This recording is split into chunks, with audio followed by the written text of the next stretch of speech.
So I've had a lot of people ask for a tour of my studio, and let me show you and kind of explain. So this is what it was looking like before we moved back in here. This is my mom's house and I moved out, but it took me like 10 years to build the studio, and now I'm saving up to buy my own little house. But anyways, this was the shipping room that we had, and it's obviously very messy, but we would just ship out all of our pieces in here. And then this was the second garage, obviously very messy. And now here it is. So Marco ships out right in here at this little table.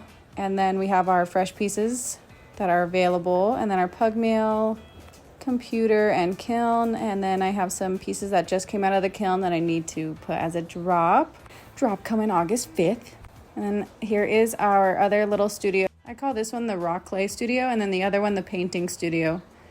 And there, I just painted that little guy. I need to add more to it, but I wanted to get back to work. And then here's my little workbench with all the rock clay as well.